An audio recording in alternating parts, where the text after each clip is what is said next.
Even at 60 or 70 years old, a few simple lifestyle changes with patients or with the public has been shown to increase their performance on cognitive tests.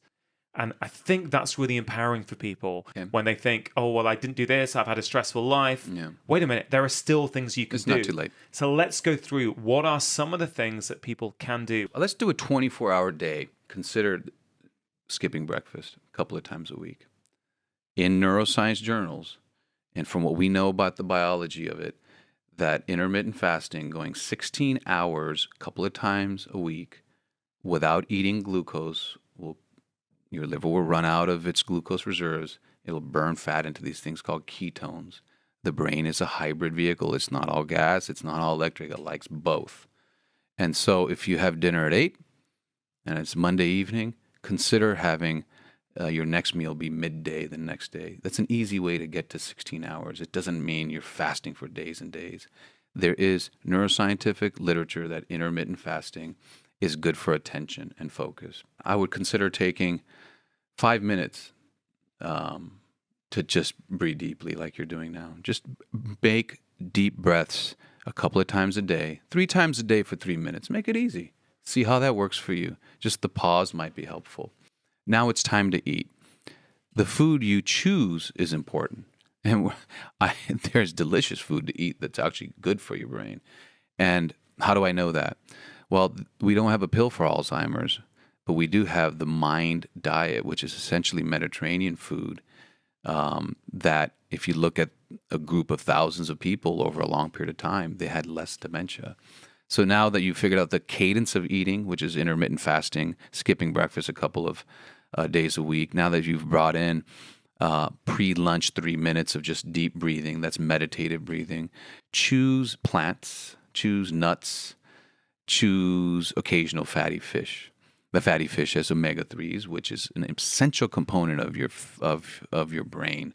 It's the wrapping around all those connections that keeps those electrical signals firing faster. And if you want to eat meat, consider the Mediterranean diet where it's fatty fish and poultry. Pass on the beef, pass on the fried food, pass on the processed food. Now, if you do have a burger, you're not going to undo what you did. Just make those things an indulgence rather than a habit. A bit of exercise is great. The brain likes exercise because it is flesh. Don't clog the plumbing to your garden because swaths of your garden will wither. So people have strokes and injuries. It's because blood flow is not getting into their brain. That's the way to hurt the structure of your brain. So what's good for the heart is good for the brain. Then the other thing it does is it bathes itself in these neurotrophic factors. That's what my science is on, BDNF, brain drivers. And so that's what my grants are on. When the brain exercises, it showers itself. It's not like thigh muscles release healthy brain chemicals that swim up there. It's got its own pharmacy. You give it the right behavior and interaction, it'll reward itself. So exercise keeps the plumbing open to the flesh of the brain, as well as releases molecules that serve as miracle growth for the brain. A couple of times a week is a good place to start. Do we know what specific exercise is good for the brain and good for BDNF levels? Some people are starting to suggest some strength training is an essential component. So if you're just running a marathon, you might want to throw in some light weights. But a little bit more exercise than you're currently doing is a good thing. Is what the brain's going to say, hey, I like this direction. I'm going to shower myself with BDNF. Yeah, exactly. And I think we can, look, strength training, I'm a huge fan of strength training. I do think we undervalue muscle mass in society and in health. But generally speaking, for most of us, if we just increase how much we move. Get vertical even. Yeah. Get out of the chair. That's going to help. Just the postural elements of standing is a first step. Next thing you know, you're walking. Next thing you know, you're taking the stairs.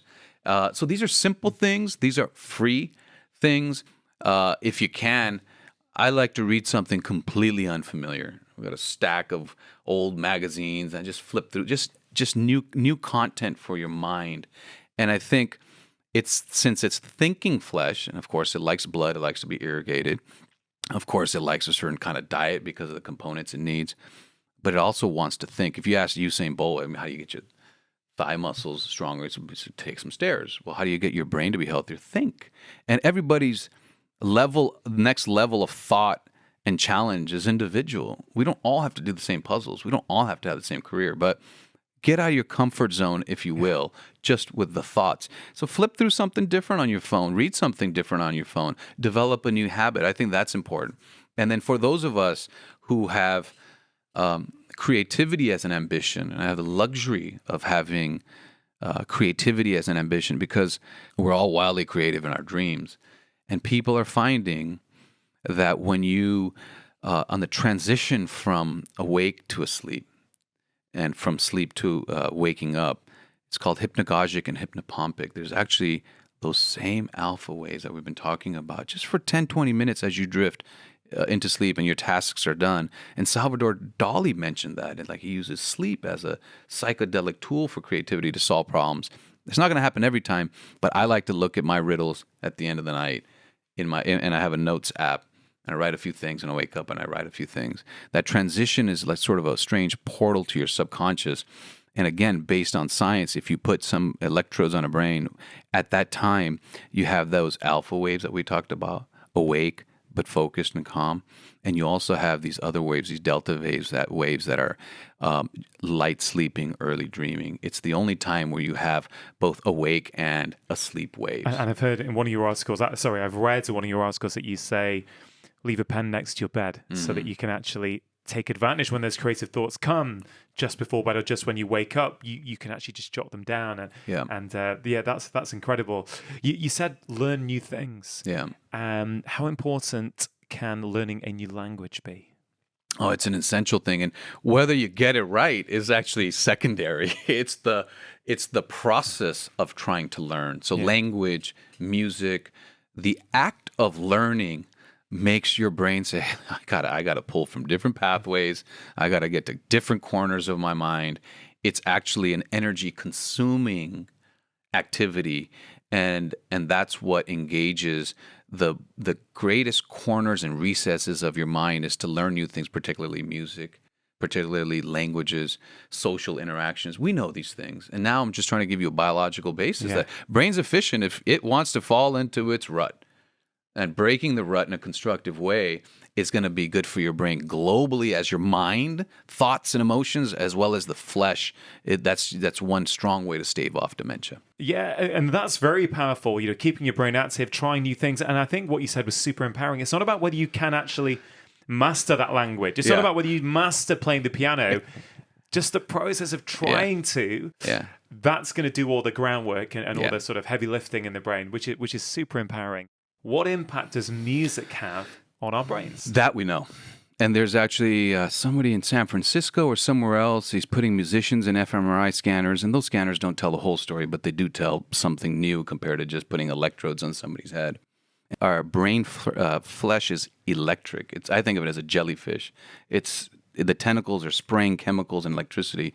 We can detect it from the surface of the brain, and we can actually put people in machines and look at blood flow. And when you do that for musicians, it's really interesting. Because it's a physical performance, if you're learning to play music, I think I want to pivot from listening to music to learning to play music. That seems to be the thing that leads to the most left-right, right-left connections and electrical currents passing through the corpus callosum. Your brain's like a walnut. There's a bridge in the middle. And music, hearing it, playing it, thinking about it, using your fingers to control it, seems to pull from the most corners of our mind.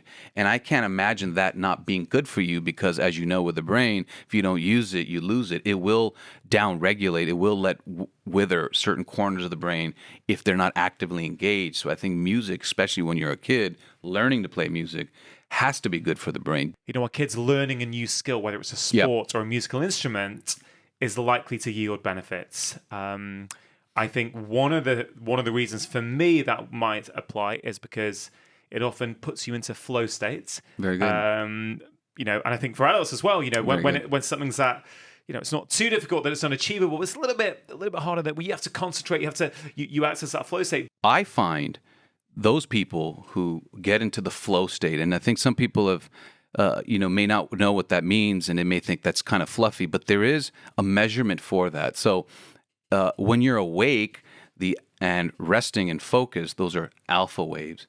If you look at, for example, sharpshooters, just the moment before they hit a target, likely athletes, a footballer scoring something, NFL quarterback, ballerina, the release from the constraints of thought that come from your frontal lobe and letting a well-trained behavior exert itself, the brain is actually less active. It lights up less brightly. It's more efficient in its pathways. And that flow state is an alpha wave that's detectable. Similarly with Buddhist monks, likely with deep divers before they do their dive. It's a state of being focused, awake, and calm. And I think our phones and the technology and everything we're doing is pushing us away from that. So if we can find skills and habits that let us harness that, channel it, know how to get into it, that would be great. And I think learning music, and like they say with music, learn it and then let it go, that's that alpha wave flow state that I think could be very beneficial for anybody to learn music. When we learn a new skill, we are, rationally, we're thinking about it, we're trying to learn all those movements that we need. But then when we need to perform, we just want to have absorbed that, forget about, rationally thinking about everything and just let it go. Is that the key to allowing our brain to function at its peak? It's you learn and you then develop mastery and then you let it go. So you just allow it to perform. Yeah. And I think let's dig into that a little bit deeper. I don't think when a surgeon is moving swiftly and with minimal trauma to tissue, or a footballer's making their moves and you're thinking, well, this seems effortless. They look relaxed. They're moving in a way that is efficient. It's not strained. You can see it in their face. They're not trying and thinking. Most people will have a flow state when they're not under pressure and the lights aren't on. The challenging thing for athletes is how to deliver that under the stress of a game-winning situation. And clutch performance, to me, that flow state is not performing better than what you would do in practice, but just doing what you would normally do under these extremely anxiety-provoking, stressful conditions. So for people listening to this who are not high-performing athletes, I think there's a lot of take-home there for them. So I submit that we all want peak performance in our lives. Whatever our life entails, whatever we need to do, whether it's to be a father, whether it's to be a good office worker, what would be a neurosurgeon, whatever it is, we are all, I think, on some level, wanting to perform at our peak. So what can somebody listening to this or watching this on the video learn from what you've just said that athletes can do? How can they use that to help them in their daily lives? The lessons we learn from athletes and ballerinas and other people apply to everybody.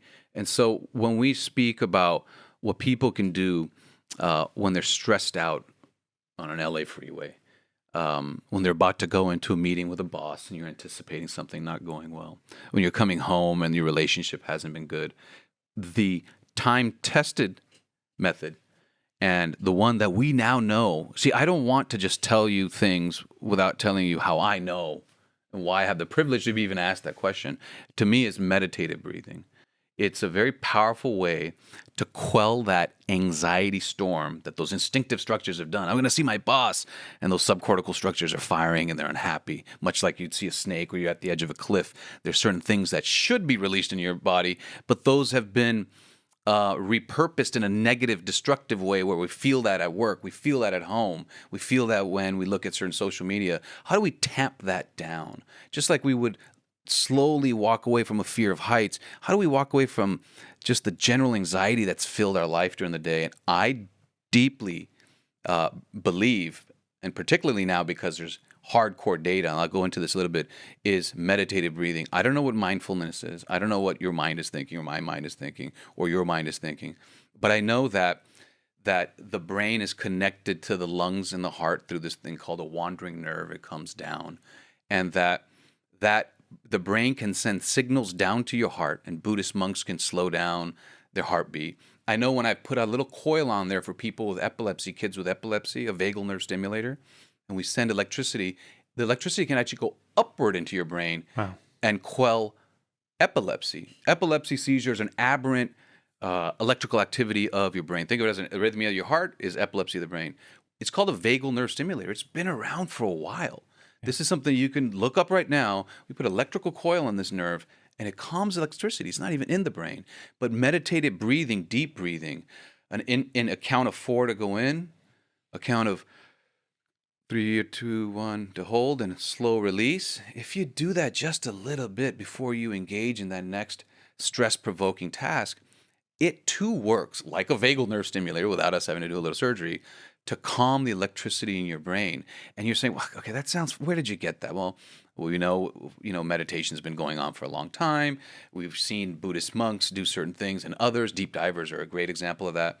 But we know this now because a study came out last year. They went through like meditative breathing with these patients and these kids and these young people, and they're watching the electricity change and get closer to that alpha wave, get closer to the calmer electrical signals in their brain after just deep, slow, deliberate breathing. It is a resource available to you that has been harnessed for millennia, and that now you have crazy brain surgeons providing you the electrical proof if you're a skeptical kind of person. To me, that's magic. Yeah, absolutely. And I think, it brings a lot of weight to this term, just breathe. I mean, it's deceptively simple, but it really works. And I know this year I'll be giving a lot of talks to companies about wellness and how they can improve productivity. And what's really interesting is that a breath that I sort of use with my patients, something I've written about a lot, is the 3-4-5 breath. When you breathe in for 3, you hold for 4, and you breathe out for 5. Yep. And when I'm talking to people,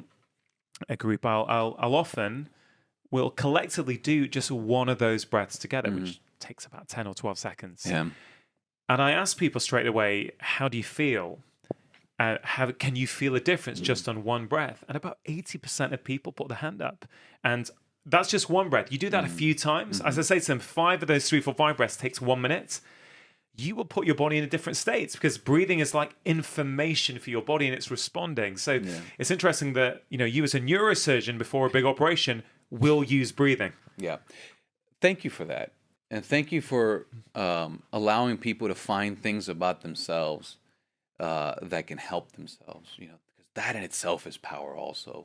I always like to lead the listener with some really actionable, practical tips that they can apply in their own lives immediately to improve the way that they feel or improve the way that their brain functions. So what are your top 4 tips for people listening to this that they can think about applying into their own life?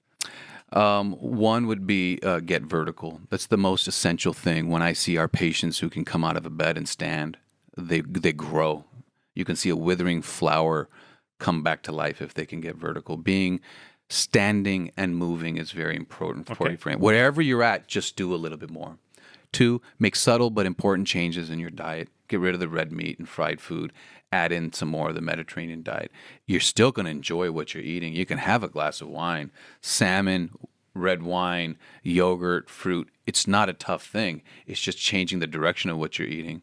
Find some puzzles, find some content, read a book, do something unusual. That will also be good. And the 4th one I would say is, try to find happiness. It's the most elusive thing.